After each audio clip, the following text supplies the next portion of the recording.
We are recording. I'd like to call to order the Planning and Zoning Commission meeting of August 10th, 2021 at 7 p.m. This is a web-based meeting. First on our agenda is a public hearing, Our Lady of Aparecida Corporation, special permit, religious institution. Kitty, if you want to read the legal notice.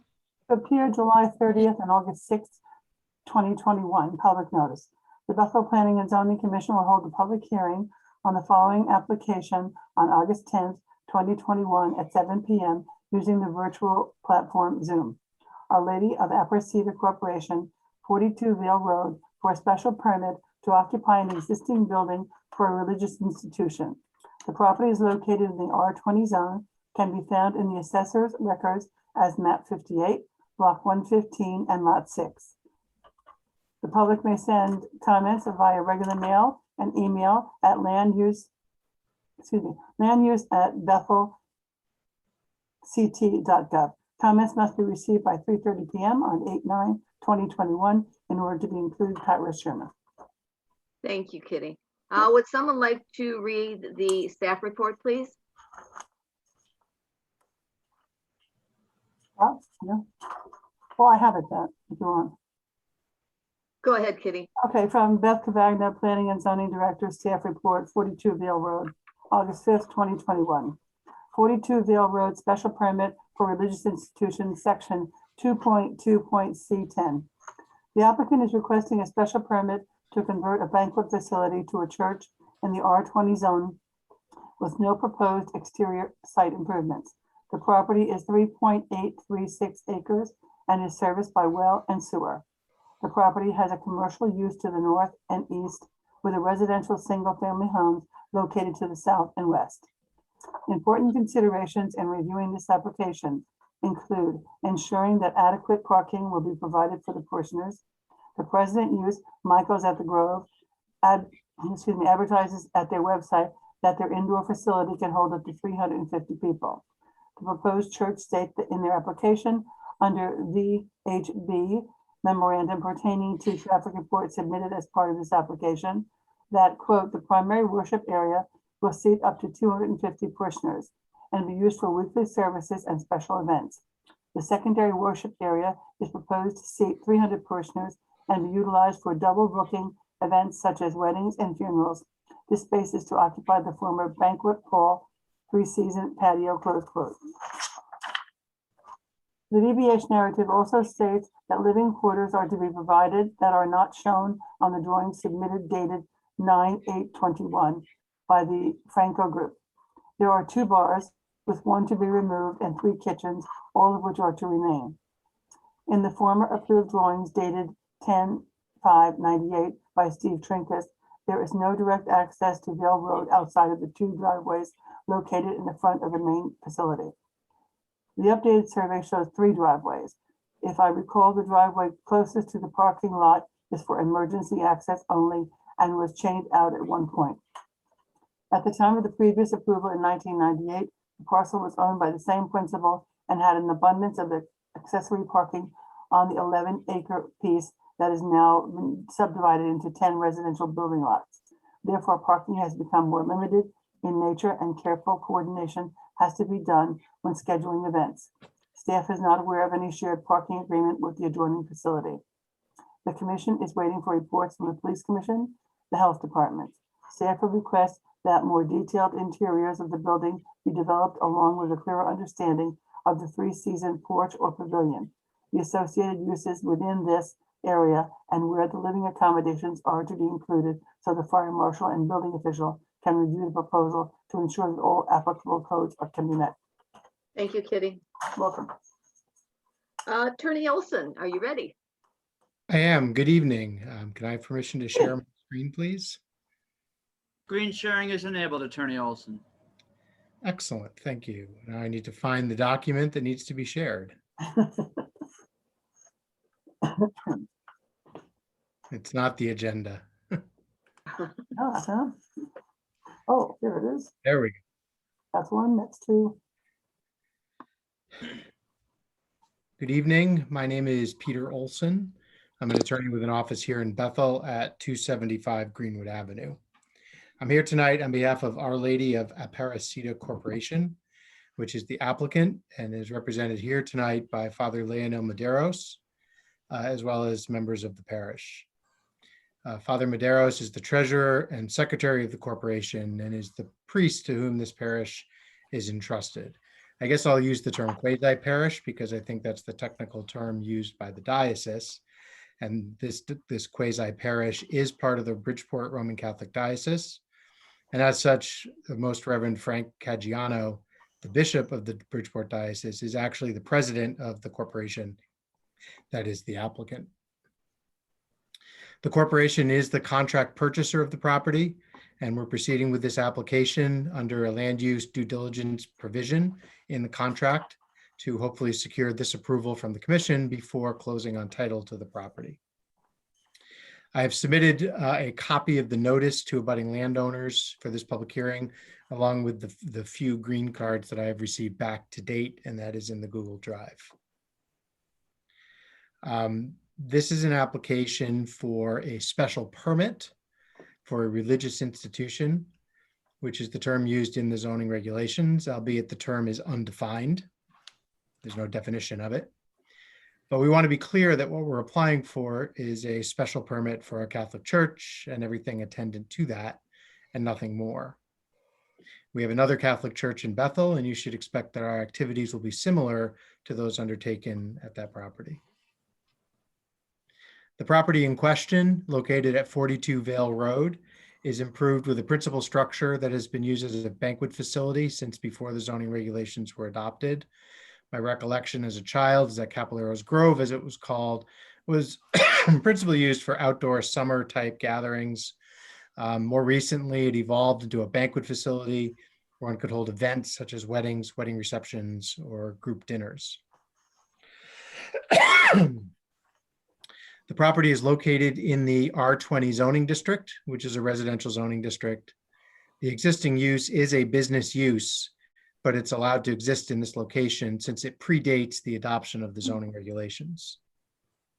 While the property is surrounded by residential single-family homes on the south and east side across the street, on the west and north, it is surrounded by large commercial uses such as Bethel Healthcare Center, which are located in an industrial park run by Berkshire Corporate Park. Should the commission grant this special permit, the nonconformity of a business use in a residential zone will be discontinued and deemed abandoned in favor of the new conforming use. And as you know, zoning commissions are supposed to work towards the elimination of nonconformities. And I just want to emphasize for a moment that abandonment is an important term because it means that the use can never be resurrected.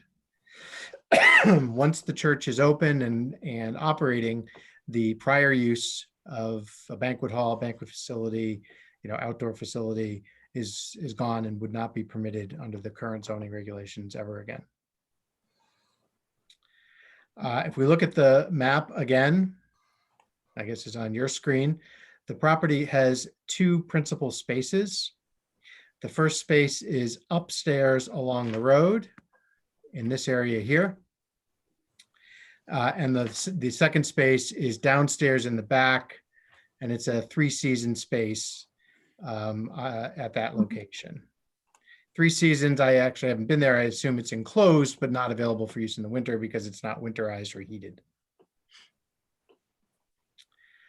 We've submitted what I consider to be detailed drawings sufficient for a special permit showing the existing uses, the existing uses that are to remain and the proposed uses. And to clarify a couple of things, there is a bar area located here. Hang on, right here, my Adobe is not letting me actually draw. That will be eliminated. The coats area will be removed as well. So this will all be one proposed worship space. The offices for the operation of the parish in the back here, as well as storage. And on the bottom, the existing kitchen storage areas are shown as to be remaining, and the proposed community room on the bottom is shown to, it's labeled as a banquet area now, is shown to be a proposed community room. I do want to clarify something. When we started talking with Joe Balskis, who we engaged to do a traffic report, we did tell him that long-term plans are to have a potential living space for the minister for the parish. This is not in our plans at this time, and that's why it's not shown on the detailed architectural plans. Frankly, I'm not convinced that a residence in the same structure as a religious institution is allowed under the zoning regulations. But again, there's no definition of religious institution. In your commercial zones, you don't allow living in commercial space on the same floor. And the nonconformity of this as a business use in the residential zone doesn't seem to suggest combination of those uses. So I think there's a lot of complexities associated with allowing a living space. And so we're not asking for it at this time. It is not part of the proposal. So in the future, if we are ready for that, we will come back to you either as a commission for a text amendment to allow it, or an amendment to the special permit if we think the regulations allow it. Father Medeiros has other living space in Danbury, and frankly, he's not been given any permission from Bishop Caggiano to reside at this property. So he can't even live here. So please disregard that portion of the traffic report. It doesn't change the nature of the traffic report, but it does, I think, answer that question of where the living space is. There is no living space. We have submitted to you a letter of support from Bishop Frank Caggiano that I hope was distributed to you, and it should be in the Google Drive.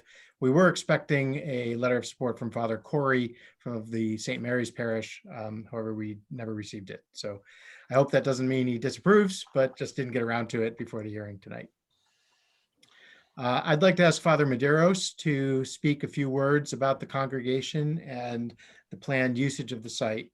And I think he's on the Zoom call at this time. Father Medeiros, you're on mute, Father. I think you should unmute yourself. Oh, okay. Yeah. Can you hear me now? Yes. Yes. Nice to see you all, and thanks for this hearing tonight. Father Medeiros, Father Leonel Medeiros, a priest of the Diocese of Bridgeport, ordained for the diocese in the year 2004 at St. Augustine's Cathedral in Bridgeport by Bishop William Laurie. And I did my schooling here at St. Joseph Seminary in Dunwoody, New York. The community, I think I should say a word first on the Our Lady of Aparecida. The actual name of Our Lady of Aparecida is the Immaculate Conception of Our Lady of Aparecida. It's the statue of Our Lady of the Immaculate Conception, which appeared in the river Parnaíba in the state of São Paulo in a very challenging times for those people in 1717. So it's over 300 years. Our Lady of Aparecida is considered to be the patroness of the Brazilian people, and therefore the greatest devotion for her as the Mother of God. So, having said that, when Bishop Caggiano asked us what would be the name that we would call the Brazilian community officially under the Diocese of Bridgeport, it would be befitting to us to call ourselves as Our Lady of Aparecida Parish. So that was granted by Bishop Caggiano on January 20th of the year 2000, last year, as a quasi-parish. The title under the Code of Canon Law of quasi-parish is applied to a parish that does not yet have a church itself by its own. So that's the reason why this quasi-parish title, until we have a place of our own and we can manage our own parish. So as for the community itself, since over 25 years ago, when the Brazilians start arriving in the Danbury area, we first arrived at the Portuguese church. They welcomed the Brazilian community with open arms. And this community has come to grow so fast. And in those days, the number of people were was growing so big that they couldn't be together in the same place because it's a small place for the Portuguese alone. So we had, with the help of the diocese in those days, we had to find a new location, and that was St. Peter's. We were welcomed under St. Peter's by the former pastor there, Monsignor Kevin Wallen, and he opened the doors to the Brazilian community in those days. I think it was the year 1994 to 1998 when that happened. And ever since, in the year 2000, the parish and the diocese allowed the community to buy the current property at 61 Liberty Street in Danbury. The former Sons of Portugal now belongs to Our Lady of Aparecida. That has been the home for this so large community. And it's now at the point that we can no longer exist there because there's no space for anything. It's just, there's no classroom for religious education. There is no worship space. It's located right on the corner. It's very dangerous for the community. We have over 1,000 families enrolled in our roster and growing. We are also very much into the evangelization of the new children born of the immigrants. And we have a lot of children in religious education program, just about 200 children in religious education program. And also the youth group is a very large youth group. These children are all born and raised here in the US. So we are in desperate need of a place for this community. Prior to finding this 42 Vale Road property, we had been looking at the old military museum. It had been offered to us, but it was not enough space for us. We would be just as in the same position that we are now. So the bishop said that, Father, it's not a good idea. Let's move on and wait until something else comes along. So mid of last year, this property came along. We start negotiating the process, and we are here today with the grace of God, hoping that we could solve and help these families and these people to have a home. But most especially, I think one of our greatest worries is with our children and the youth born and raised here. Today we have 5 masses on the weekend. We have daily masses every single day at 7 p.m. Weekend masses are 5 p.m. on Saturday, 7:30 p.m. on Saturday. That's because we have no space. That's why we have to be late after all the services at St. Peter's. And those 2 are in Portuguese. On Sunday morning, we have 7 a.m. At the Brazilian Center at 61 Liberty Street. That's in Portuguese as well. And 11 a.m. that's in English. It's geared especially towards the youth. And then the last one we have at 7:30 p.m. after all the services at St. Peter's Church. So I have to be spreading myself between 61 Liberty Street and St. Peter's Church, and it's going back and forth every single day, just because of the lack of space for having everything at one place.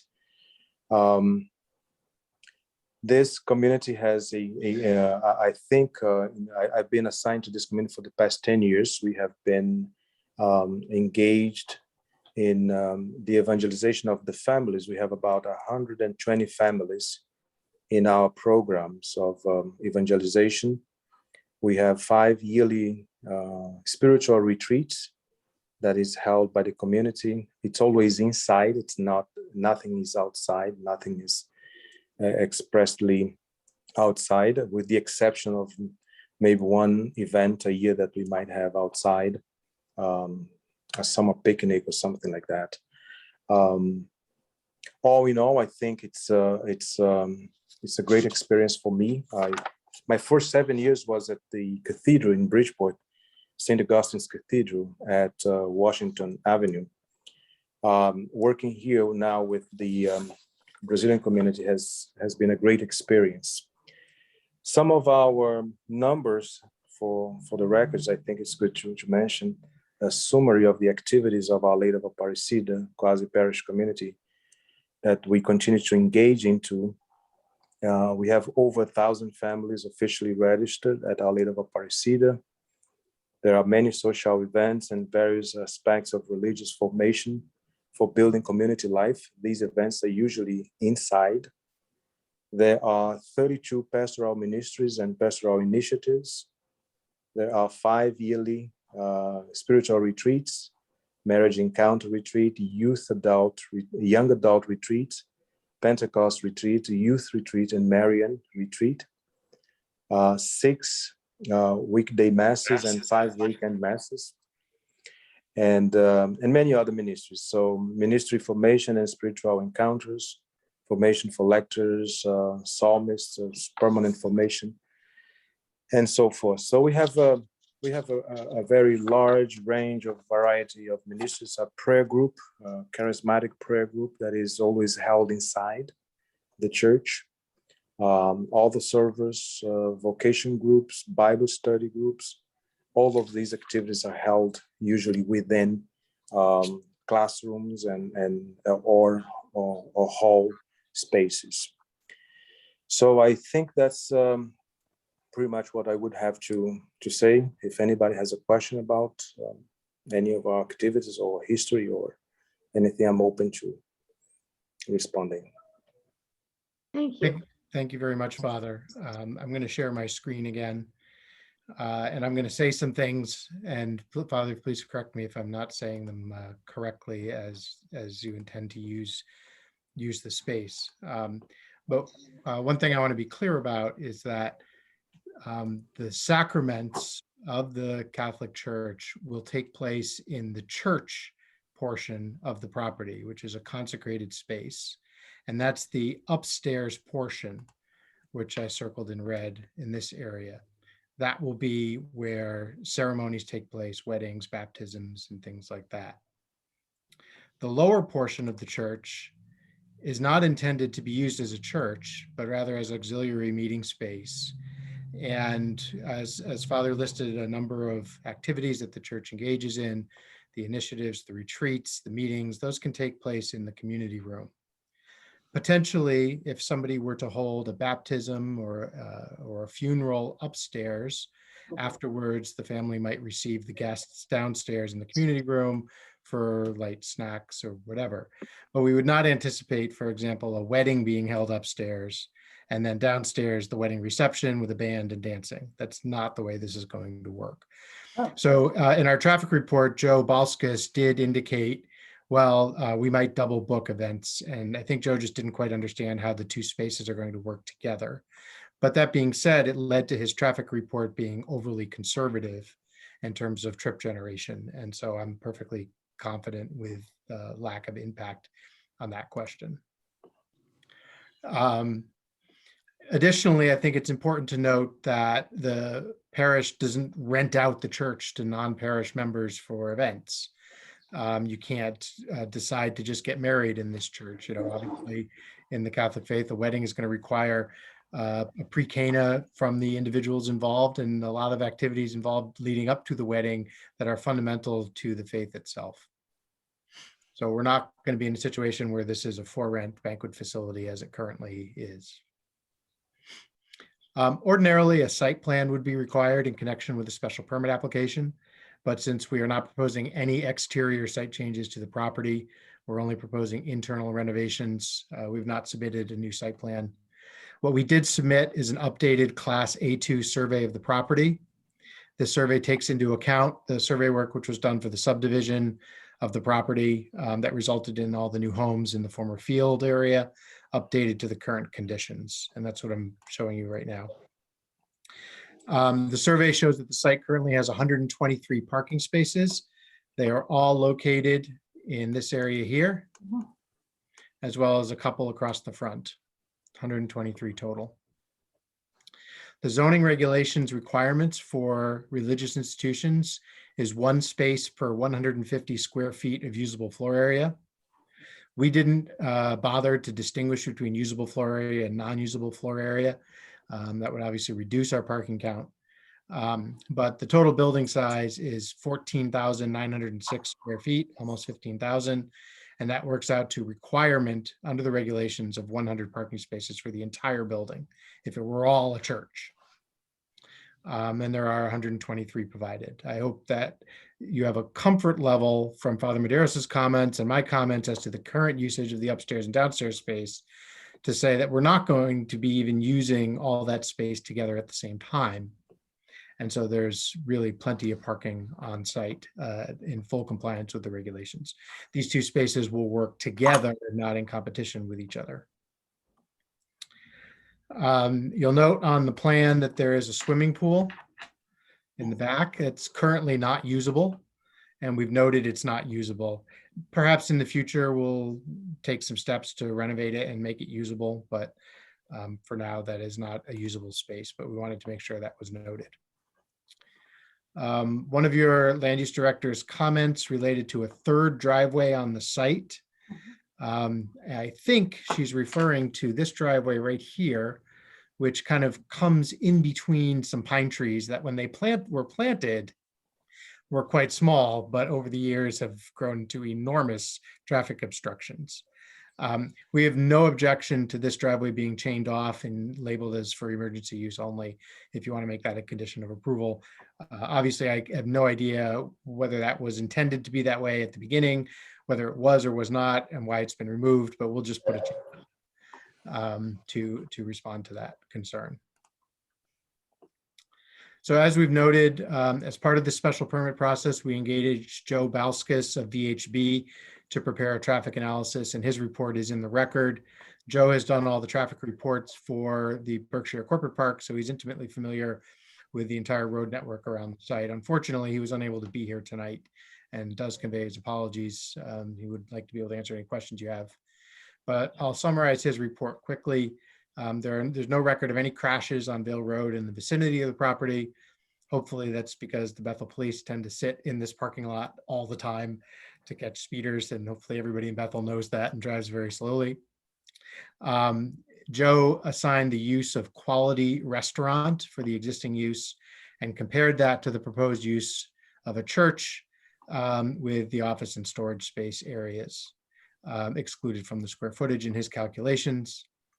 He estimated a net reduction in peak hour trips on the weekday, but that traffic would increase during the Sunday peak hour for obvious reasons, but that since the background road network is generally the lightest on Sundays, he expected that the proposal will be readily accommodated with no impact on traffic operations in the neighborhood.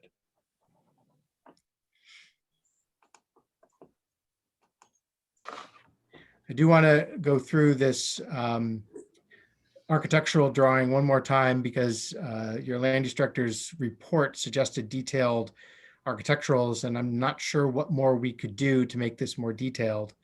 Absent preparing our building permit plans, which we are obviously not ready to do and don't want to do until we're ready to buy the property. That's a significant expense, and if we aren't able to secure the special permit, we won't be going forward with that. Again, this upstairs space, this will be where the church is. We do expect it to accommodate approximately 250 worshipers. And Father Medeiros told me today that it is required to be a consecrated space. The bishop is the one that has to do that. That's where Mass will occur. That's where the sacraments will occur. This existing kitchen will remain. Proposed offices for the parish in the back here that will accommodate, we said up to 5 employees. We're not sure exactly how many that's going to be. and then the existing restrooms and storage space to remain. Downstairs is primarily storage and kitchen on the left side over here. And the proposed community room will remain basically exactly the same, with the bar area to be removed and the restrooms to remain. So we think these architectural plans should be sufficient for everybody to conduct their review for a special permit. Obviously, the building permit set will be much more detailed. Tom Galliford did submit a report for the record saying he has no concerns at this time, but we'll review when he gets those building permit sets in. So again, we submitted a letter from Bishop Caggiano expressing his support for the parish and for the property, and asking that you grant the special permit. Together, we ask that you close the hearing tonight, and act on the special permit at your earliest convenience. We're happy to answer any questions that you have, and we'll go from there. Thank you. Thank you, Peter. As this is a public hearing, we'll move out to the public for questions. David, would you be kind enough to advise them how to raise their hand and ask their question? Certainly. Thank you, Pat. In the instance that those who are attending tonight's meeting have used the Zoom platform before, instructions to, or the way you would go about raising your hand to offer public comment or comments in general remains the same. For those that have not used Zoom before, there is a toolbar that would appear at the bottom of the Zoom application if you bring your cursor over it. One of the options, if it so appears, may be to raise your hand. If you cannot find it there, the other way to raise your hand would be to click on the participants icon. It's the one with the figure of two people. And then you would click next to your name in the participants tab that appears to the right-hand side of your screen. There will be an icon there that indicates or that gives you the opportunity to raise your hand. The only way we can accept public comment, the way for us to unmute you, is if you raise your hand. So if you have any to offer, I would advise that you do so at this time. And David, we also need their name and address. That's correct. Are you seeing anyone? Not at this time, Pat. All right, then I guess we will move on to commission comments. Hang on, I Yep. have one raised hand, Pat. I'm sorry. Okay, From a John.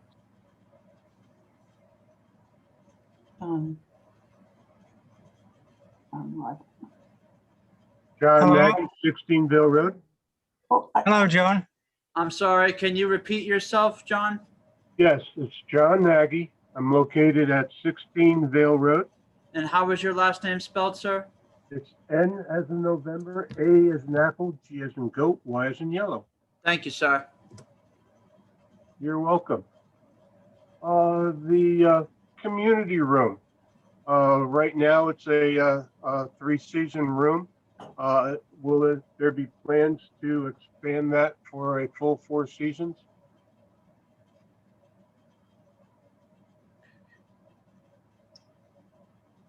John, did you have another question before we respond to that? Yes. I just want to ask all your questions, then they can be answered all at once. Okay, next, the services that are currently being performed, will that schedule still exist for the new facility, or will that change to something else? And then the next one I have is the concern on traffic. What this will do now is put more traffic on the road at our quiet times. From in the evenings, masses, morning masses. This is our quiet time. Now we're going to put more traffic onto the street and just expand the scope of the traffic, busy traffic that is already on Vale Road. And of course, the speed is a major concern as well. You know, when cars travel 60 miles an hour on the road, I think there's a level of danger that is a concern for all the residents. And many of the new homes on the street do not have turnarounds in their driveway. So many of the cars back out into the street to get out of their parking places. Those are my questions and my concerns for the evening. Thank you, John. Next, I'm seeing Daniel DeCastro with the raised hand.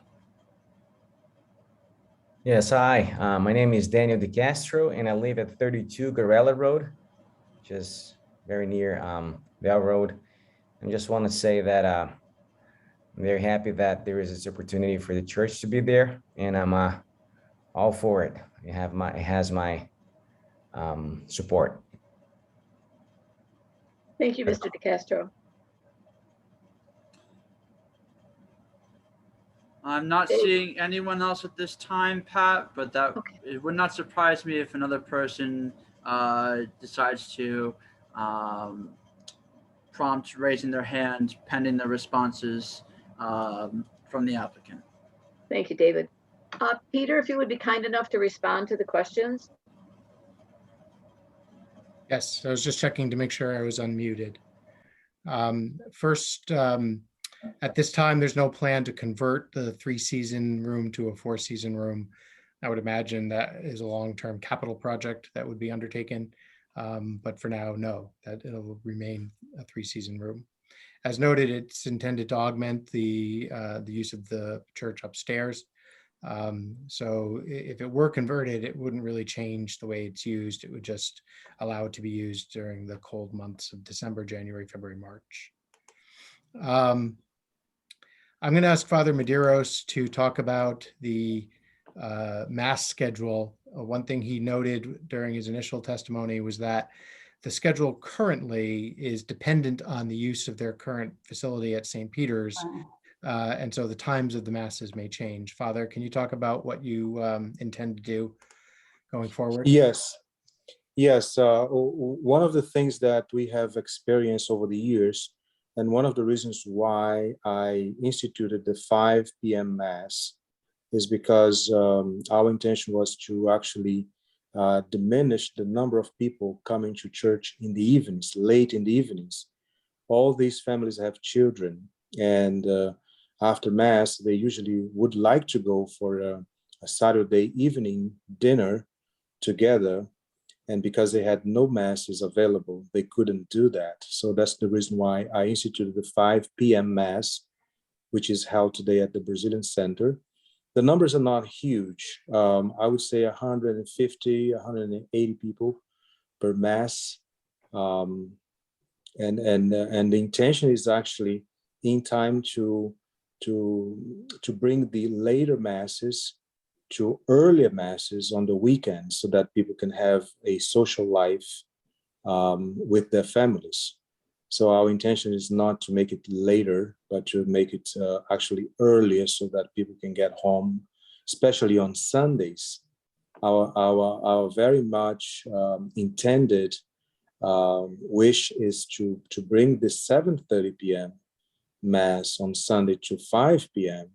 so that people can be home early enough and have children to bed as early as 8 or 8:30, so Monday morning they can be ready for school. So that's our plan. Today we can't do that because we have no space, but as we move forward, God willing, we will be able to offer a better social life for these families and for our children. Sunday morning Masses, Father. Sunday morning Masses is 9 a.m. The first Mass is 9 a.m. and the second Mass is 11 a.m. And that's the only 2 Masses we have. Thank you. You're welcome. Can I ask a question in regards to this before we go off topic? Sure. In regards to the Masses, Father, if this building becomes available to you, you're gradually going into more of a standard schedule similar to other Catholic churches in the diocese, I assume, on Sunday mornings as far as your Masses.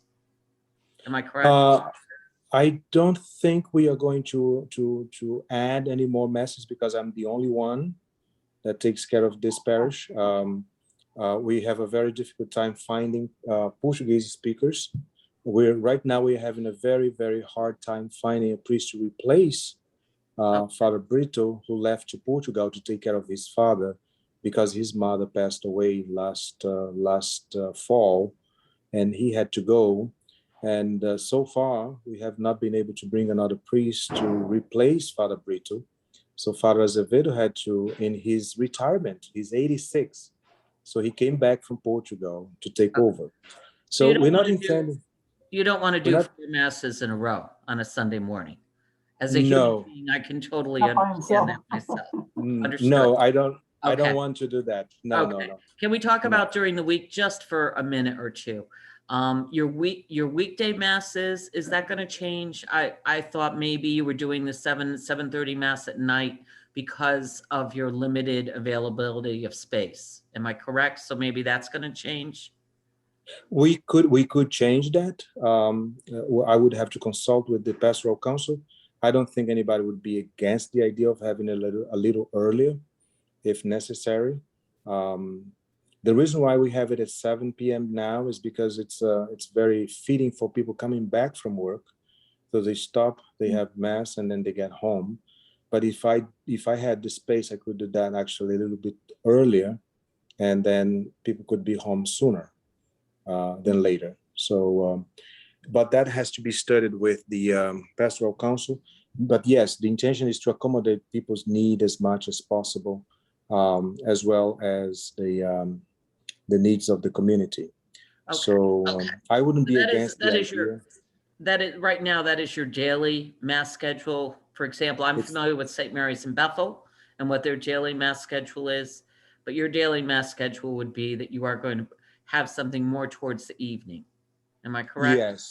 Yes. It's Okay. usually, we usually have about 15, 20 people. It's, as you know, church goers on the weekdays, not Okay. that many. So Correct. it's usually our mass today, our weekday mass today, 7 p.m. sharply. And right after that, we have a meeting. But usually it's small groups, it's not big groups. Understood. Okay, thank you. You're welcome. Thank you, Father. Peter, back to you.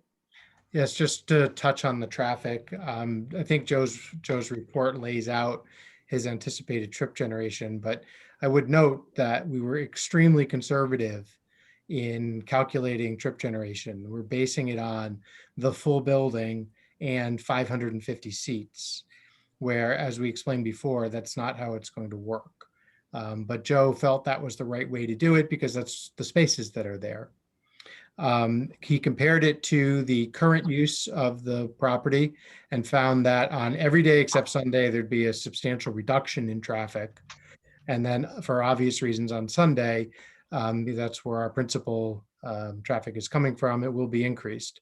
But because he concluded that the background traffic on Sunday is far less in terms of peak hour traffic than on the weekdays, that there would not be an impact on the traffic system. We can't really do anything about the speed on Vale Road. I said jokingly that the Bethel police sit in that parking lot all the time. So that's the best we can do with speed, absent more enforcement or, God forbid, somebody put a speed bump out there. The only thing I'd note on speed is that our traffic will not be contributing to speed on the road because they are at a dead stop leaving our driveway, or they're slowing down to come into our driveway. So in the location of this property, the speed should be very slow. Thank you, Peter. Peter, any other comments before I move out to commission members? I don't think so. Okay. All right, I'm going to move to commission members for comments, and I'll start with myself. At this time, I don't have any questions. Kitty? Okay, I just have one right now. Peter, you happen to, now perhaps I got it wrong. When you were talking about if they had a wedding, how the wedding would be upstairs, but you would not be using the facility downstairs for a reception. And yet I have here, it was in the VHB's memorandum that said the primary worship area will seat 250 parishioners and be used for weekly services and special events. The secondary worship area is proposed to seat 300 parishioners for double bookings such as weddings and funerals. Which is it? So, yeah, so it's not that. I don't want to say Joe got it wrong because that's probably what we told him at the time. Okay. But when the engineer and the lawyer and the traffic guy were on the phone call together, we weren't taking into account the liturgical requirements. So it's not the case that you can, in a Catholic church, have a wedding anywhere. Maybe I should turn it over to Father Medeiros to talk about the requirements for these services, these sacraments. Yes, we do not allow, the Catholic Church does not allow weddings to take place anywhere else but in church, in the altar, especially here in the Diocese of Bridgeport. It has been my strong practice. Even now, we don't have enough space, but I don't allow two things to be going on at the same time, because either one is going to get annoyed with the other, or something is going to happen with the traffic or the parking lot. So we never allow two things to be going on at the same time. For instance, I would never allow a wedding reception to be happening at one hall downstairs and a mass to be going on upstairs. That's not going to happen. Because it's just too much. It's mayhem for the church, and mayhem for everything. So even today at St. Peter's, we avoid as much as possible to have two things at the same time. That's why the agenda, the scheduling is so hectic, because of the many number of things we have. So we have to try to book it as spared out. Okay, thank you. The only other thing, Kitty, if I can add to that response, one of the neighbors submitted a letter. Yes, I read it. I guess he's not on tonight, but I like what you were saying, which is, Friday, Saturday nights at this place right now is a loud intrusion on Exactly. the Yes. And so I want to be, very clear about the term reception. It is absolutely the case that after a mass or a sacrament is performed upstairs, people may filter downstairs for a greeting. The family welcomes you, thanks you for coming to the funeral, or maybe there's cookies and coffee.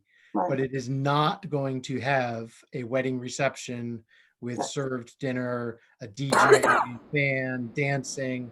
That will not happen. They're going elsewhere for that. So that's something that's going to be eliminated from the property right now.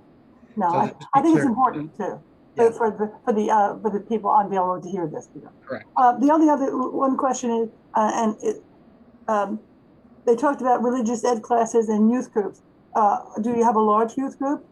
And when are religious ed classes? Let me ask Father to answer that. Right. Well, the intention in the long run is to hopefully, with the approval of the diocese, if that's the case, to have space, classroom space for them, to have adequate and feeding space where children could have proper religious training and education. But that everything, even the sacred space, the church has to go through Sacred Arts Commission of the diocese. So everything has to be done accordingly to our procedures and with the approval of pastoral council, finance councils of the parish, and then the diocese. So it's a lot of work to get things done. So, and the intention is to actually, if we are to move that direction, I think we should in the future, when we have the funds to do that, with the permission of the town, if that's the case, for updated classroom, top of the line, I would say, space where people could have decent religious education for their children. So that's the goal for us, is to actually give them the space they need and give it to them so they can, for instance, a youth group, they can have their room, they can decorate their room as they want, they can do their space, and they can own it as their home.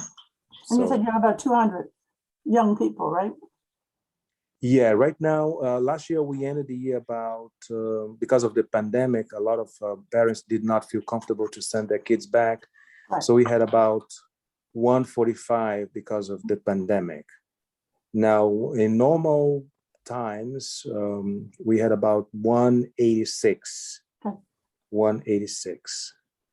But as of now, we use St. Peter's School for religious education because we need all the classrooms they have there, and it's an agreement that we have, the diocese, the bishop, and St. Peter's and myself. Thank you very much for your explanation. Right now, Peter, that's all I have. I'll just wait to see the rest of the maps come in, and for the comments from the health department and the police department have to come in yet too. So, thank you.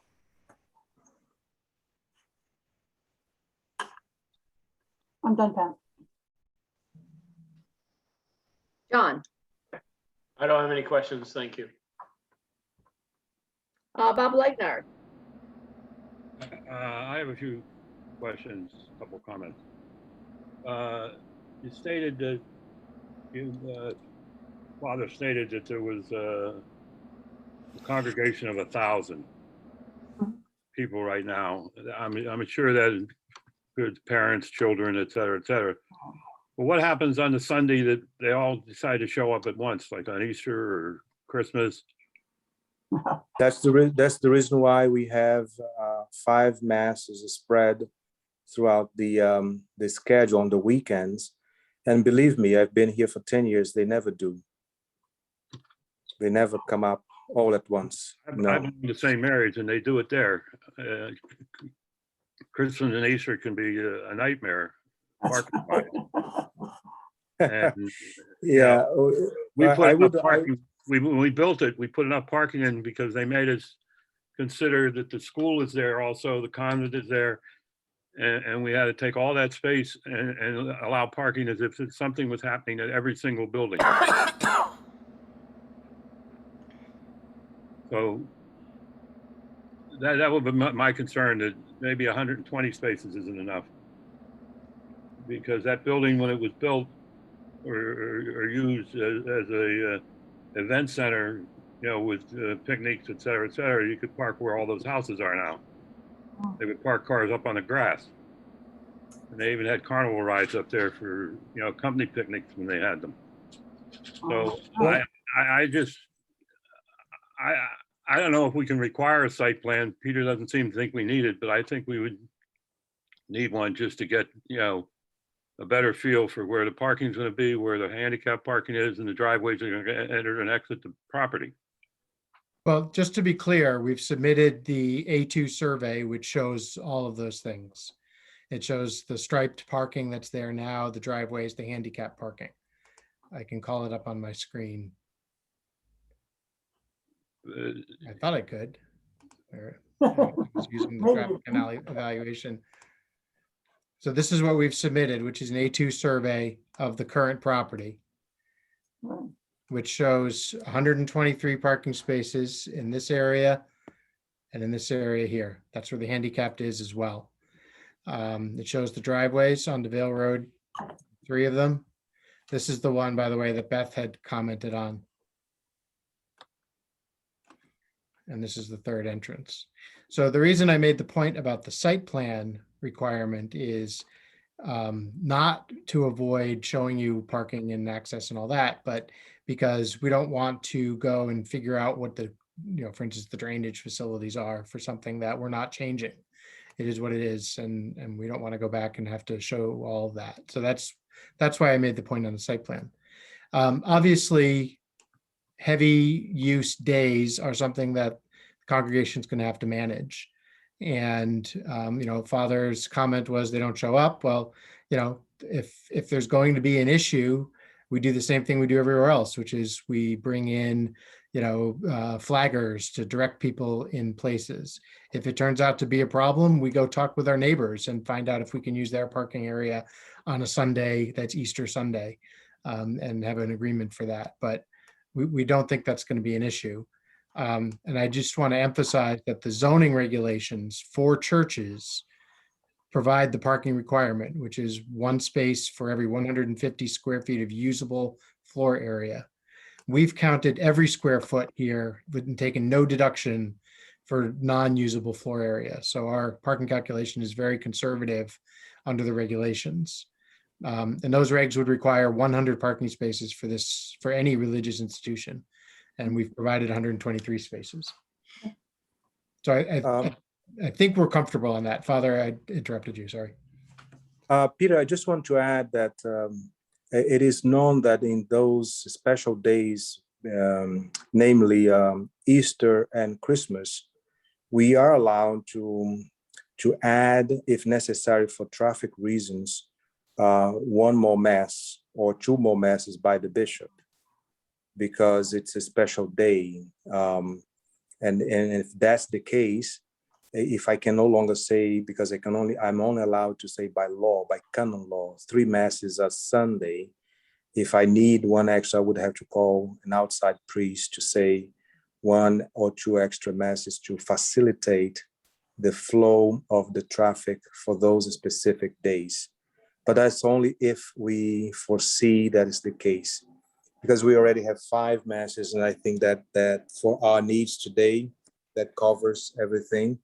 The one mass that we want to increase participation is the youth mass, which is in English, but that's work in progress. So I just wanted to add that comment. The other question I had, is that building actually hooked to a sewer system? I don't know. I believe so. I mean, Yes, it is. I think it's hooked to both. It is hooked to the sewer system. I'm not sure about the water. That's why it was referred to the health department. We have. I think the building has both city water and a well. That's correct. The well. Yeah, and sewer. the well was. If it's hooked to the sewer system, it has to be through Berkshire Park, right? Yes, that's correct. I checked on that. Okay, I just wanted to make sure. I knew the sewer line didn't go. The sewer line was supposed to go by the front of it, but it didn't. No. Not yet. Time out. I checked with the utilities department. It does have sewer, but it is serviced by well, and that's why it was referred to the health department. Okay. Thank you. The well was inspected, and it passed the inspection, because we did not want to arrive to this point without inspecting the well to make sure that the well was working properly and passed the inspections. But I think there is water in Berkshire if you needed to, if you had a problem at some point in the future. My concern was over the parking, and the site plan for parking, et cetera, and getting a better feel for how you're going to get cars in and out of that little driveway that goes down the hill. do you mean this driveway right here? Yeah, where it starts there, and that's a hill. Yeah, it is. I mean, it's going to be the same way it operates now when there's a banquet event. I'm sure you've been there with a dinner or an event of some kind where there's 200 people there. My experience is that people pull in here, drop people off in front, and then go park. Right. Or they'll pull in and just go right down the hill. But that's the intent, is they'll walk back up the hill. And this driveway here that goes around to the backside of the event center doesn't continue around to the parking lot, right? Not that it couldn't someday in the future. So I think this is the driveway that you're talking about that goes into the parking area. I'm talking about the one up as you first turn in off the road. Over here? Before, Yes. yeah. Yeah, so you can drive in front here, but it also goes down in behind to where that 3-season room is. Okay, that's all I have right now. Thank you, Bob. Ken. What is the upper potential of the church? Could this go to 1,500 or 2,000 people? Do we need to have a limit That's my question. I guess I would respond to that by saying you don't have limits on any other churches other than, their square footage and their mass capacity. Well, I'm thinking in terms of the residents get used to the volume that's going to be there for the next year or so as the church gets set up. But what if in 3 to 5 years, there's 2,000 people coming in there on a Sunday? And there's 4 masses. Well, I don't think there'll be the capacity to do that, The, but Father, the go ahead. church, the church does not allow, the Sacred Arts Commission does not allow any violation of regulations by law and by canon law. The bishop was very clear to me. He said the Sacred Arts Commission have to go there and fulfill all the requirements of the town. And if we grow to those numbers, we would have to either acquire another location or seek to buy other properties to expand it. But we cannot violate the codes of the town. So we expect the church itself to seat 250 people. And obviously on top of that physical, construction limitation, the fire marshal will have an occupancy limitation that can't be exceeded. And as the Father explained, they're limited in the number of masses that they can have on a particular day, right, Father? Yes, I can only say 3 masses. I can only say 3 mass. If the community needs a 4th mass, I would have to ask permission and have a priest come in with the permission of the diocese. So that's the standard procedures for all parishes.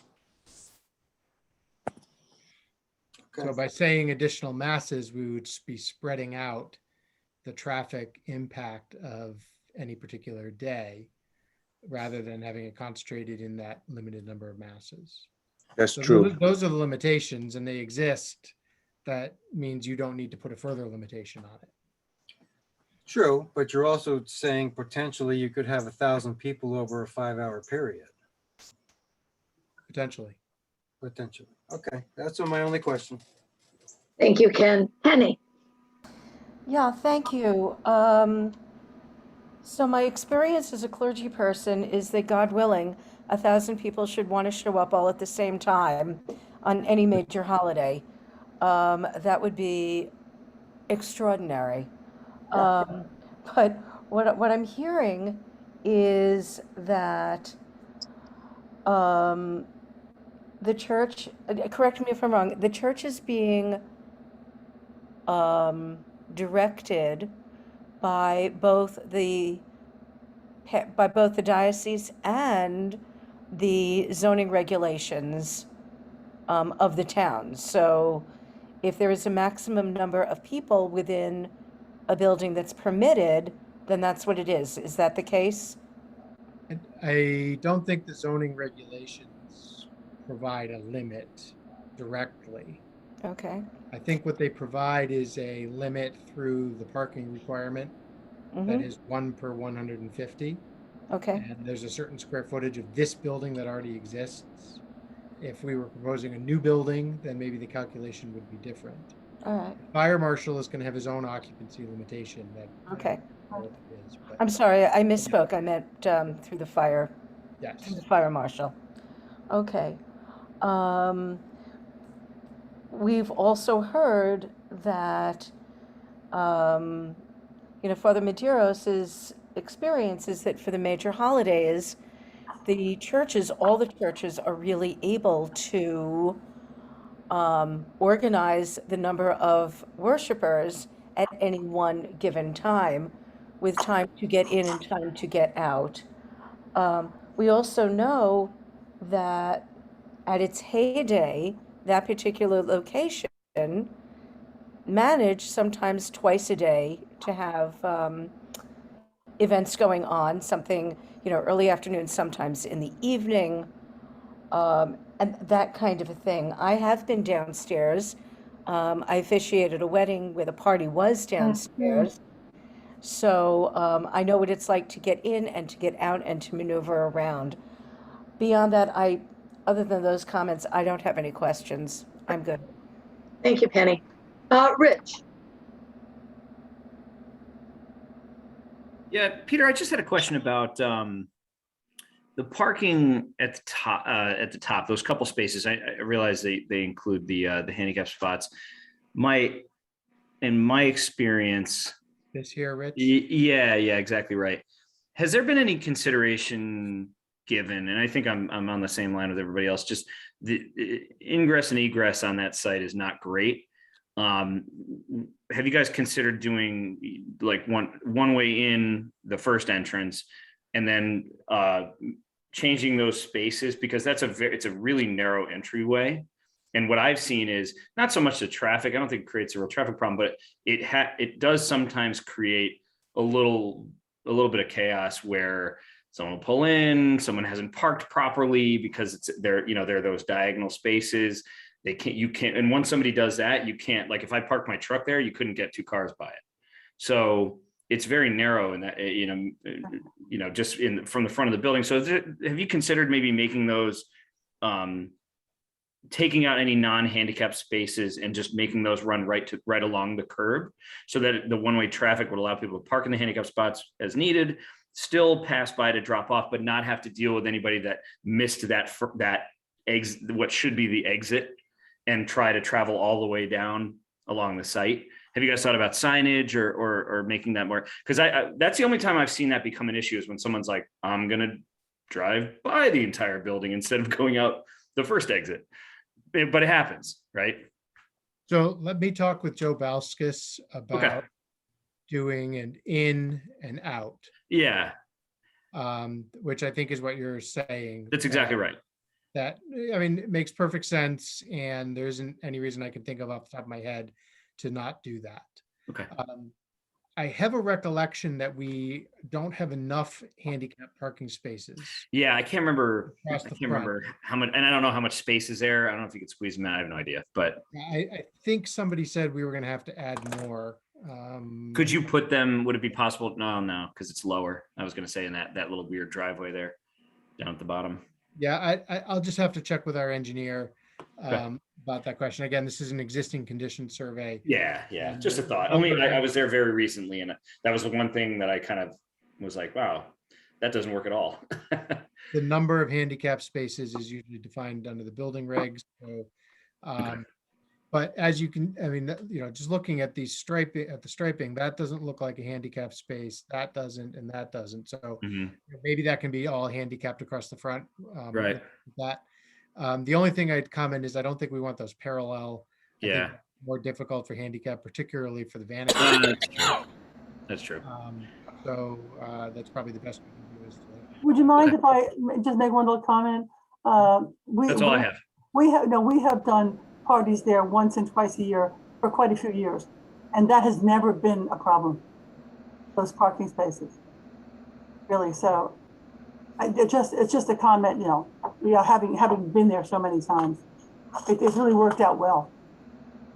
And in terms of putting the handicapped elsewhere, down here would put them in on the lower level with no elevator. Yeah. This obviously is a pretty steep. That would be a pretty long. No, that wouldn't be possible. Yeah. They have to be within so many feet of the main entrance. Right. Yeah. So let me look at doing the one way in, one way out, and the number here. We may have a little plan to submit for you. Okay. Thank you, Peter. Linda? My concern was Bob's concern that, okay, we're saying only 250 people at a time, but with 1,000 families, there is potential for a lot more parishioners to be there. So I'm wondering if the facility and the parking and the neighborhood is really going to be the best in the long run for this parish. Parish believes it is, number one, which is why they're buying the property and converting it to a church, which is a significant investment. And second, the zoning regulations provide the required amount of parking, which is 1 space per 150 square feet of the building. That's the same for any religious institution in the town. As I've noted, we took a very conservative parking count and counted every square foot of this building and came up with 100 required parking spaces per the zoning regulations. So I understand this is a special permit and there are additional considerations, but I want to keep coming back to what your regulations tell us are required for religious institutions. May I speak in response to that? Yep. Yes. Peter, in regards to that, my only experience with dealing with a religious institution in Bethel has been with the Walnut Hill Community Church. And although your statement and definition applies to the assemblage area pertaining to the church, I know that it was a very, very intensely involved definitions of uses associated with Walnut Hill Church, pertaining to office space, pertaining to educational spaces, pertaining to, all the things that we are discussing here this evening. And it's my recollection that the parking regulations pertain to those particular uses outside of the assembly area. So my concern is in dealing with the interiors and the parking and things of that nature, that I feel the commission should concentrate on the first floor, dealing with the church itself and the proposed offices and things of that nature for this evening, or for any site plan approval that they're going to be considering. But again, similar to the Walnut Hill Church, the other areas of the proposal should be treated. They should come back with better plans when they're more established, when they're ready to close off the downstairs area and make use of it for the youth programs or community room or things of that nature that they wish to do. And that's based on previous applications pertaining to religious institutions. That's my recommendation. Thank you, Beth. Beth, I need you to clarify what you mean by that. Okay, what I mean by that is that I am looking at these architectural renderings, when I compare them to what we have seen in the past, in particular dealing with the Walnut Hill Community Church, everything was clearly identified. No, this isn't. Including the uses associated with it. By saying community room downstairs, I am sure that will be enclosed at some point. And there will be, as Father said, different areas for the youth group and educational things and things of that nature. So I would leave that as a shell and then come back when things are more clearly defined, when the interiors are ready. And I think the commission should look at it again as they've done with Walnut Hill. Am I incorrect? Maybe the commission member, maybe. No, you're not. You're not, Beth. That's fine. Is this area not enclosed at the current time? I know It it's is, referred to as it's the a three-season porch. So It's enclosed, but it's not heated. It's got a concrete floor, and open walls. Got thin gallery walls with windows. Thin walls and windows. Like a some kind of porch. outdoor window thing there. I guess my point, the reason I'm asking the question is that, yes, for it to be a 4-season space, A four-season space, there's no such term. Yeah, well, I'm Conditioned area. conditioned space, yeah, would be a long-term plan for this. Right. But for example, if this application were approved based on the upstairs plan, which I think works for us. Okay. And then we had a service and it was, October and it was nice weather. Could people stand down here and have a cup of tea and snacks at that time? Or are you saying that the space? It's an outdoor area. So, I mean, it doesn't preclude them from doing that. Then I think that answers that question. And what Use changes when it what gets you're winterized. suggesting- Sorry, Bob? The use, I think, would change when it got winterized. Yeah, Right. so what you're suggesting is effectively cutting the usable floor area for the parking calculation in half or more, which obviously reduces the parking requirement down to 50 or, far lower than the 100 that I was suggesting. Well, That's fine for us. Then I would point out that the office parking requirement is higher at 1 to 200. That's So correct. that's, even less of a parking demand. So what I'm saying is all the things you're suggesting make it look better for this proposal. Well, I'm not trying to make it look better. All I want is a Yeah, clear well, that's definition on the uses. That's So, what we're, Here, I have what I'm I have another trying, question, Peter. What's the reasoning behind keeping the kitchen upstairs? I don't know. Valmar Franca was the one who did these plans. I think he's on the call. He is. Can you provide an answer to that? Sorry to put you on. Good evening, Valmar Franca from Franca Group.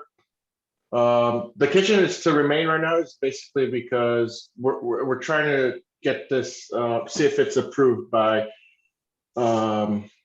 keeping the spaces to remain, not to ease your concern, Beth. It makes perfect sense. If there's any plans at some point to change those into something else, then we always come back in front of the commission to get those approved. But the goal right now is to create the worship space, get a couple of support spaces, which would be the office, so that the community could have its new home. So keeping the kitchen is more of a staging area and also a cost savings. It's a pretty big kitchen. There's a lot of equipment there. To get rid of that kitchen and not put a space in there would be a substantial cost to the quasi parish at this moment. So I'm looking at down the road, maybe if they needed to expand to some point, that would be an area where you would expand the main part of the church. Yeah. Even square off the building. No, the space has a lot of potential there. And to just a couple of questions that came up before, the size of the property itself, the use, zoning regulations, height restrictions, all that will limit the quote unquote growth to 2,000, 3,000 parish. Like this, there is a set size that any building could go on this lot, and that will remain no matter what the use of this will be. Same with the parking count and the way it's used. So and like Father Leonel said, if it ever came to that point of growing to such a size, then another facility would have to be looked at and incorporated into this. But So thanks, Valmar. I think the short answer is the existing kitchen is to remain because we don't want to spend the money to remove it at this time. Yeah.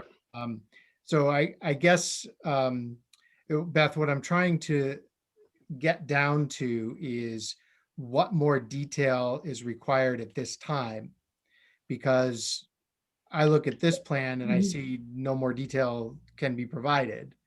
Now, if what you're saying is, listen, let's just put a fork in the downstairs and say, we're just going to treat this as outdoor area and storage for now. And when you're ready to enclose it and turn it into, classroom space or whatever, you come back for an amendment of the special permit. And we look at a new parking calculation and all that. And I don't think we have any problem with that. that's what I'm saying, Peter. So but for now, I think we don't need to submit anything else. No, We need which is a special permit for the religious institution. for the religious assemblage, the first, call it the first floor or the floor at grade, I would say no. You don't need to submit anything else. And the use is associated with that floor. Okay. Sounds like what we're waiting for then is a report from the police commission. And the health And the health department. And the health department. And I will talk to our traffic engineer about the one-way in, one-way out and get a quick letter from him. Okay. I'll talk with our civil engineer about the arrangement of the handicapped spaces in the front. Peter, I do want to talk about the parking a little bit more. I'm sorry to interrupt a little bit. I think it would be an advantage to the parish itself and to the neighbors to see if maybe a conversation could be had with the nursery school next door on possible overflow with parking. Because again, going to St. Mary's Church and the Walnut Hill Community Church, they had ample area in both instances to expand their parking, or if they, in, I believe in the Walnut Hill Church, they showed a reserved parking area. And as they've You're right. grown, they've had to dip into those areas. Yeah. I think that, and I'm not saying there's going to be a parking issue now, but I think with the growth of the community, they've gotten to this point now where they need their own facility to have the opportunity to have a church. But I think they have to expand their thought process a little bit and think of the future more. And let's start those conversations. So I don't want to commit to anything, but I'll talk with Father Medeiros I said about, conversation. yeah, no, about talking to Bethel Healthcare and Yes, the nursery school yes, about overflow parking on Sundays. on Sundays and special occasions. Yep. So we can, Only because I am familiar with those type of items in other churches. Also in the drive, there was one gentleman from Vale Road that submitted a lot of information, and comments and things of that nature. If you could just go through those briefly, Peter, for the next meeting. A lot of I went through them. Yeah, I went through them for this meeting, and most of those materials relate to some random church in Wallingford that appears to be running a conference center under the guise of a church. And I agree. And after reviewing that is when I asked Father Medeiros to go through in a lot of detail, what the canon law requirements are for a Catholic church to demonstrate to you, the commission, that that's not the way this works. That's not the way this church will work. That's not the way St. Mary's works, and we're under the same rules as St. Mary's is. And I agree, you did answer most of the questions. But would you just go through it one more time just to see before the next meeting if there's something that you didn't touch on by chance that you feel is important? Okay. Just the questions. That's all. I bet there was a second letter in there as well, but it doesn't indicate who it was from. Same guy. Somebody of existing conditions living near a banquet hall. Right. I was very happy with that letter. I thought it was a great support for our application, frankly, to say this is what we're getting rid of. It's a Will Whitman, and he does live on Dale Road. I believe. Oh, it's the same person? Okay. Yes. All that written correspondence was from Mr. Whitman. Okay, thank you. Oh, yeah, the one didn't have a name. All right. Okay, that's all I had in regards. Okay, thank you. All right, as we are waiting on information from both the Police Commission and the Health Department, this public hearing will be continued to September 10th. No, Thank you, everyone. September 14th, I believe. Well, you had September 10th in your comment. On your notes. But please, nobody leave until we figure out. No, I looked at the calendar. It's the 14th. Okay, it's September 14th. Okay. But that brings up another item. Our first meeting in September. We are supposed to be starting in-person meetings. Yes. So this meeting will be continued to, and anyone who's on this call, please listen very carefully. This meeting will be continued to the GP room at Bethel Town Hall. That's in the front of the building. You would enter through the front door. You also, the town of Bethel is requiring anyone in attendance in the building to wear a mask, whether you are vaccinated or not. Right. Please understand that this could change over the next 2-week period. And we may have to go fully remote. If we do go fully remote, please contact the land use office. Our phone number's in the book, or email us. A lot of you have our email, just to verify that we are going full contact open meeting in the GP room on the 14th of September. Does anyone have a question? Please raise your hand. Good. Yes, I do. Father Medeiros has a question, Beth. Yes, Father. In case somebody cannot be present, can I assist, for instance, remotely at that meeting, or it has to be in person if everybody's in person? Can we do both? It is up to the commission to decide if they want to do both. If it's possible, I think it should be. You want to do a hybrid meeting? If Yes. that's possible, yes. Yeah, are we set up in there for a hybrid?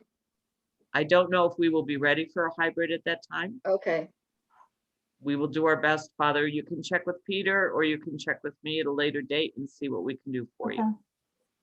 Okay. I'm sorry, Okay. Father. You know. No, that's okay. I just, sometimes things happen. Right now, I had to fly to bury somebody that the family couldn't bury. And I'm actually really away from home. And this is a blessing that I could be present with you and still bury this lady that had no family away from home. So, and that's the reason why I'm raising the question to the Okay. commission. Yeah, I can't make a promise, but we'll do our best. Okay.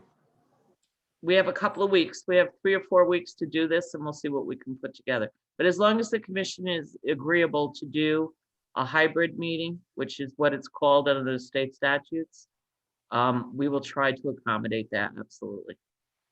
I appreciate. all right, thank you. Moving on our agenda, next is our business meeting. If I may have a motion to approve the minutes of 7/27. So moved. May I Second, have a second, please? second, I'm sorry, is that you, Ken? yeah. Thank you. Are there any questions? Any comments? All those in favor? Aye. Aye. Opposed, abstention, motion carries. One abstention, I wasn't there. Oh, thank you, Penny. That's right. We have no work sessions. We have no new business. And Beth, did you want to now add something? Okay, can you see my screen? Yes, And do you see there's a VHB memorandum? yes. Yes. Yes. Okay. So I don't know what happened with the drive, but I'll try to run through. I have like a couple of things to go through. I call it mishmash, but that's not appropriate. So when you originally approved the Bethel Food Market, Right. you required them, it was Joseph Balskis. You required him to do another traffic study a year later. And basically it's, it was a little difficult to do this with COVID. But he does have a report here and I will forward it to you for your review. And he did a traffic volume comparison. The conclusions, results indicate intersection of Chestnut and Caroluzzi's has not been associated with any crashes in the immediate roadway. It's utilized more than originally anticipated. Driveways accommodating turning movements, not accounted for in the original study. And in summary, while right in, right out driveways attracting more traffic than anticipated, traffic volume is being accommodated at the driveway without congestion or increased crash history. And that was the most important thing. But I will definitely email this to all of you since you couldn't get it in the drive and you'll be able to look at it. Next on the agenda, let's go to. Beth, I'm sorry to interrupt, but could you please tell me, I don't remember why we requested a traffic study a year later. What was the commission going to do after the concrete drive? What we would have done is we would have made more corrections at the Chestnut intersection. So we would have had the ability to do that? Yeah. Yes. Yeah, that was a bit, I remember everybody worrying about that people coming out of that left and right. The one on the side on Chestnut. And the police department was also concerned about that. Yes, they were. Okay, but we had the ability to massage that later. I didn't realize that. So yes, that was a condition of one of the approvals. I think we were all concerned about that intersection, but I think that once we learned it, it seemed like it's there. So good, thank you. Okay, the next item on the agenda, we'll go through the September calendar. I'm sorry, I can't get that phone off here. With the September calendar, because we're not meeting again for a good 45 days or so, there's a couple of things that I just wanted to go through with you that will be happening. What I wanted to do, I do have some applications that are coming in within the next couple of days. and for example, on the 14th, we'll continue the Vale Road hearing. We have a special permit. It's a small minor application where the Best Western is on Route 6. It also, part of that property is the little brick building in the front. I think there's a hairdresser in there or something like that. The second floor, they have a request to convert the second floor to a residential unit, which they can by special permit, the Planning and Zoning Commission in the Route 6, and they want to use it for a manager. So when that is fixed, I do want to be able to schedule that for the 14th of September also.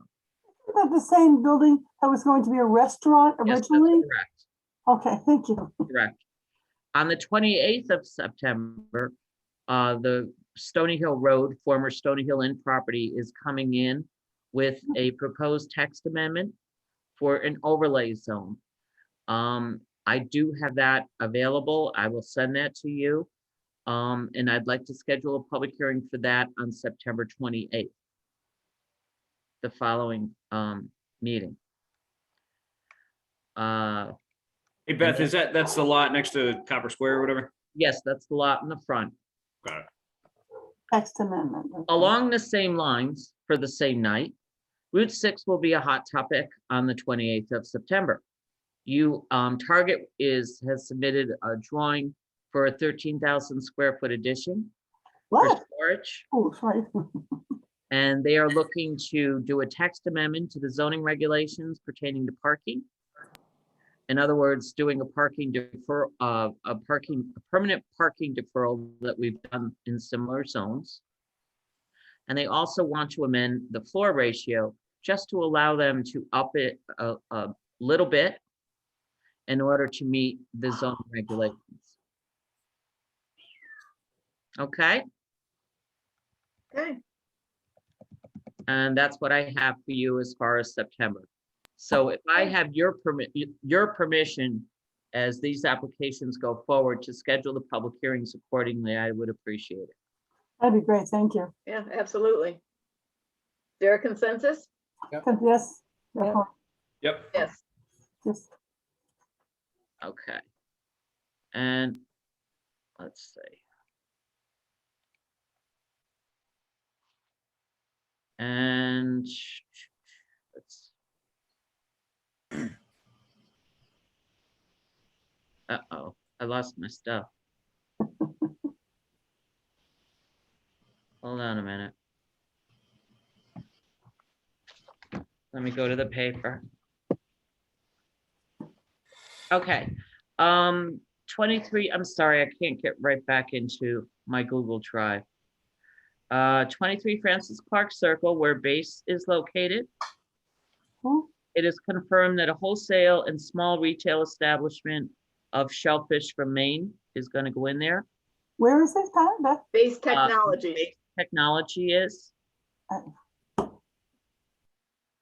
And they are going to be wholesaling lobster. They'll have like a little 50 square foot area for a small retail establishment.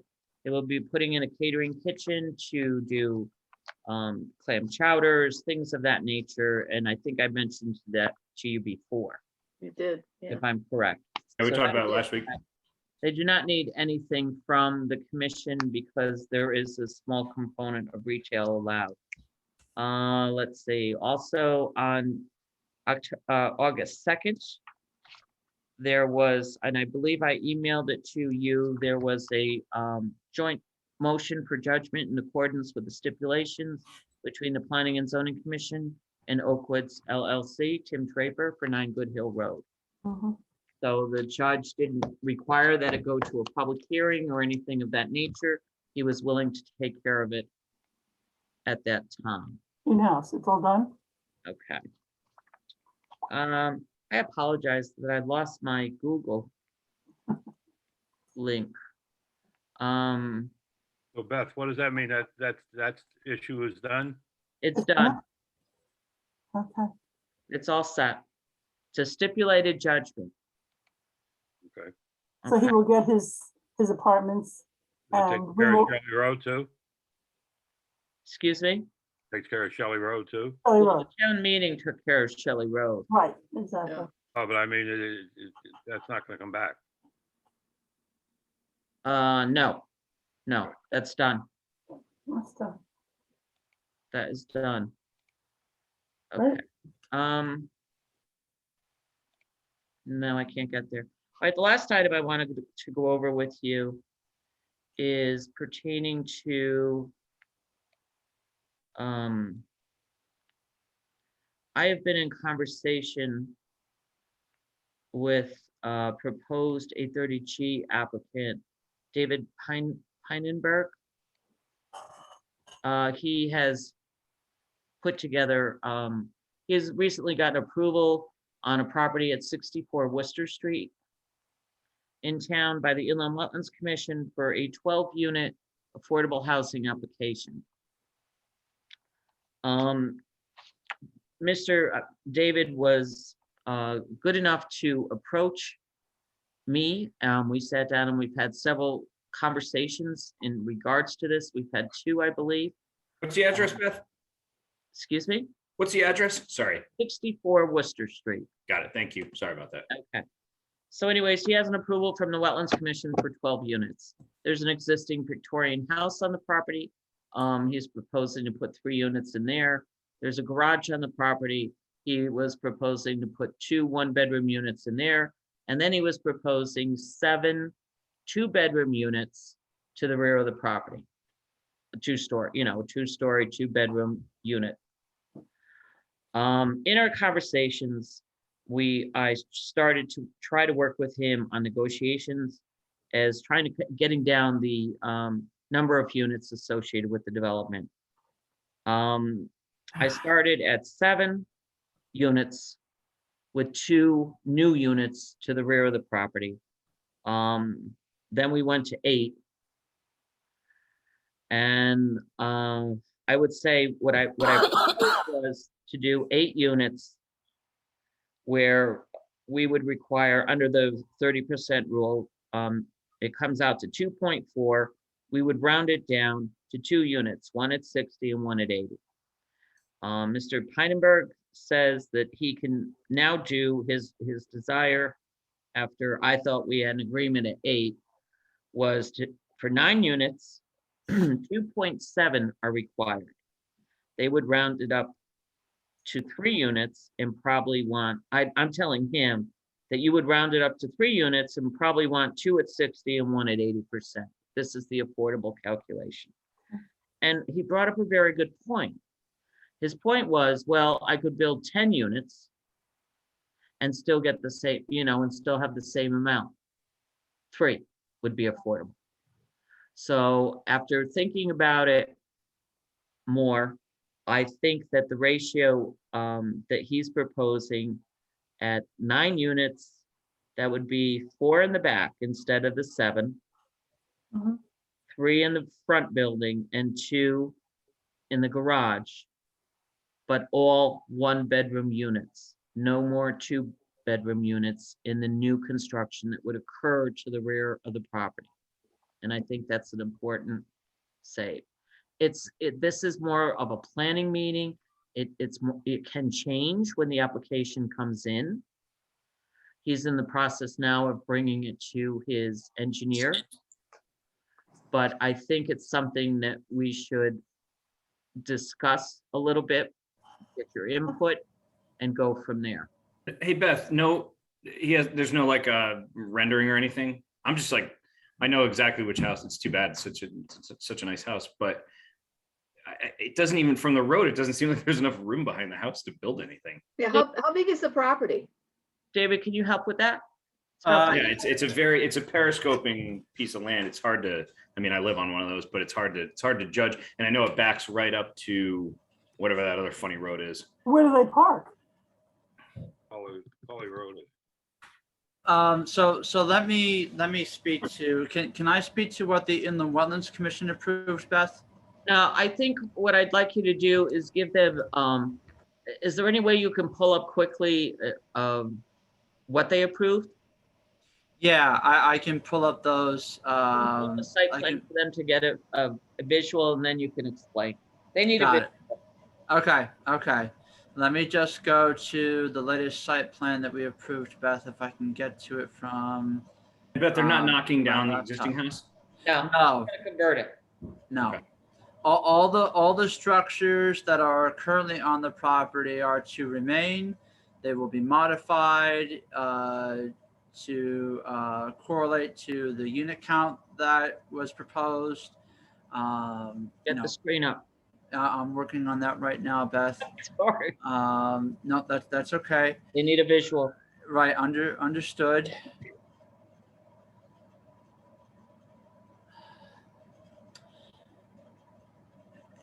Thank you guys for bearing with me. My laptop is pulling it up as we speak. I hope. I do like the idea that the property owner did come in and make an attempt to speak to staff, but he was really coming in to speak to staff about the architecture of the proposal in the back. And the conversation went on and we had a good discussion. That's great. Yeah, it's always good when they come in ahead of time. I'm just Okay, sensitive guys. to that corner because of some of the other approvals that have gone through recently. So it's Hang on, guys. Getting closer. We have to get new laptops, David. This is crazy. Yeah. Okay, can everybody see my screen? Yep, there's nothing up yet. I didn't see your name. Colin has started sharing his screen. There it is. Okay, so what you're looking at is the plan set with the latest revisions that was approved by the Inland Wetlands Commission. I know the site plan has a lot of materials on it, but I'll try to zoom in on it as I can and briefly go into what comprised of the Okay. Inland Wetlands Commission's approval. David, I don't think it's necessary for them to get into the inland wetlands approval. I think Right. I just want to see a give picture. them an overview. Okay, this is good. So Right. great. That's what I was going to do, Beth. I wasn't going to go into any great detail. So there's Thank the you. existing structure right here, which is the house that everybody knows. It's that white Victorian that Beth mentioned. There's the existing garage that is to the right of that structure. If you're looking at it from the front on Worcester Street, those were comprised some of the unit count that Beth had mentioned. What was a part of the approval, which may or may not be subject to change, was an additional structure that would be behind the existing house that's there now and behind the existing garage. We just have a footprint of it per the survey and the site plans. There aren't any architectural renderings that were submitted to us. So this is what you're working at and looking at, and then the parking area would be sandwiched, so to speak, between the existing structures and the one that's proposed to the rear. The property lines are these is this bold line here that my cursor is running over. Any questions? Okay, so let me take it one step further. Thank you, David. You're welcome. Excuse me, Beth, You before have- you Yes. continue, I am so sorry to have to do this. I am still recuperating from getting slammed with the upper whatever of hell from last week. So I'm going to jump off before you all see me plant my face into my laptop. I'll see you in a couple of weeks, everybody. Get better, Penny. Okay, Yeah, get better, Penny. bye-bye. The way this proposal is working, there's a driveway. Can you see my cursor? No, I'm going to give you a remote control, Beth. Okay. Okay. That's all you. Okay, can you see me now? Yep. Yes. Okay, so you have a driveway in over here. Mhm. You Okay. have a driveway out. So they're proposing 2 entry and exits to this site.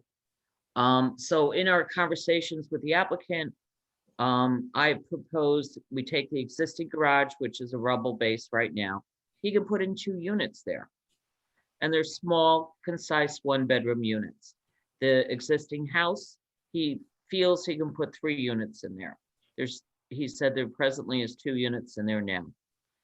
What my proposal was to take, make 2 units back here, okay, where my cursor is, make it more centered or off to the side, creating more of an open space area for the benefit of the people living here. If he takes what was proposed here and reduces it down, we can eliminate these 3 units that I'm looking at right now, give him these units here, eliminate this driveway. So there's not 2 driveways, 24-foot long wide driveways going into the property.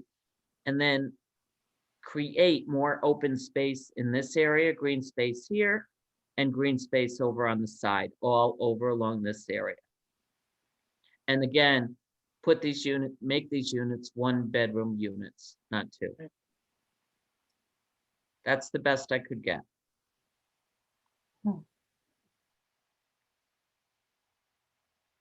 Now, my question to the commission, and I think I should be the one to pose to the commission, are you willing to take something like this under consideration? You're not making promises or agreements or anything of that nature. Yeah, sure. I mean, we have to, right? It's 8:30G. Yeah, we, Do you feel, my next question is, do you feel this is better than what was originally proposed? Oh, For yeah. the 9 year, oh, yeah, Yeah. absolutely. yeah. What's originally proposed is blacktop You are not and making, Yeah. buildings, remember, you are not making any promises. right? Yeah. You feel this is a better plan. Let him go Yes. to his engineer, see what he comes back with, and then he can apply to the commission. Right, Are you all in agreement with that? yes, And then we see where it goes. yes, So let me just say it this way, Beth. So the commission, we need to understand, we've had affordable housing projects before. Yep. We've let them go all the way to the water with it and we've denied them. This new plan that we're trying to come to terms with is having pre-meetings with Beth, getting a better understanding on what the commission could stomach so that the applicant is more likely to get an approval instead of a denial, to keep all of us at a court. And remember, we're all in support of affordable housing if it's done right and in the right areas. Right. Worcester Street might not be right exact area, but it's certainly downtown where there'll be a sidewalk to the bus route or a short yeah. walk to the train station, right? Okay, so this is gonna try to keep all of us out of court and certainly get a better plan. Rich, to your point, well, we have to because it's affordable. Yeah. We don't have to, we could deny it, but if we get a plan that we could stomach and we're all in support of affordable housing, then this is a better approach to go at it. No, of course. And no, it's a good clarification, John. And I think, with whatever detail we have now, like this makes more sense to look at, I think because it's, really kind of sandwiched in between a bunch of other houses, single families, we're going to want to look really hard at how their landscape. It's a big piece of property. I didn't realize it was that large. So there's a ton of trees, and we're going to want to really focus in on how we shield, right? Correct. Where's the parking going? Is there going to be a little green space? Mhm. Something to make life worth living, and yet keep in mind that our primary aim was to get TOD and apartment affordable housing downtown, and this could go along with all 3 of those things. Yep. Yeah. No. Yep. I got it. Thanks, Gene. Okay. Okay, Okay, thank you. All right. That's basically all I was looking for pertaining to this piece. David, thank you so much for doing the screen share. You're very welcome. Glad I could be of help. And lastly, I wanted to talk to you about the September meeting. You heard, like I said, during the public hearing, we're all in agreement to go to the GP room. Mhm. I think that we do have to follow some setup rules and possibly I need to know from all of you, like when we're all sitting at the table in front, you're gonna want some spacing between all of you. I know like in schools, they say 3 feet. It's a smart thing to do. Yeah, because we're asking the public to do it. We have to do it as well. I'm not saying 6 feet or anything, but I said, No, it's 3 feet my is good. feeling right now in this moment, because the day it changes every single day. Oh, But God, in no. this moment, I feel, you know, Listen, if we're in GP, we get the foldy chairs, not those big cushy ones like we have up in. oh, no. We can bring them down. We did No, that we last bring time, them down. remember? Those take up 2 feet each. Well, that's good Bring the to make cushions it down space. for you guys. Yeah, but when John gets too close, you can move. That's right. That's- I'll bring my orthopedic back cushion. No problem.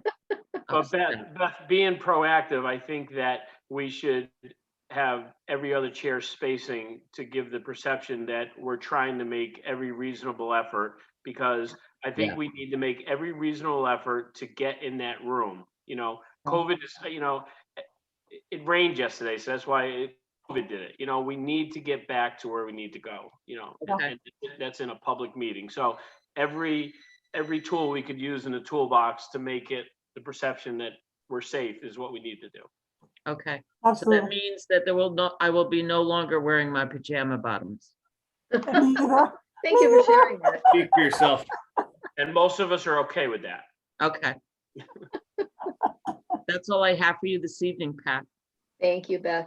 All right, reaching out to commission members, any comments? Kitty, No, not yet. John, I don't have anything, thank you. Bob Legnard, Good. Ken, Well, thanks. Rich Tibbetts, All good in the hood. I think BJ's here though. Linda, this is commission comments. Nothing, okay. thank you. Okay, I have none. So now we'll reach out to public input. Is there public input, BJ? I'm too intimidated now. No, I'll pass. Pat Stoll is Oh, also yeah, in that's us. attendance. On your All right, truck, then, if I may get a motion to adjourn, please? But did you ask any other public? There's other people still on the call. Just make sure that you're good. I was going to say Rob Stoll is one of them. I don't know if his name. Oh, Oh, he joined. Oh, Oh, Rob, unmute and say hi. Hi. hi. I got no questions. I've just been listening in my car. thank you, Rob. All right, it doesn't look like any other hands went up, John, from the public. Great. All right, so may I have a motion to adjourn, please? oh, May I have a Second. second? Second. All those in favor? Aye. Hi. Hi. Abstention? you Motion in passes. September. Thank you all. And everybody enjoy the rest of your summer, okay? You Oh, too. thank you, You Beth. You too. too. Okay. Good night, everyone.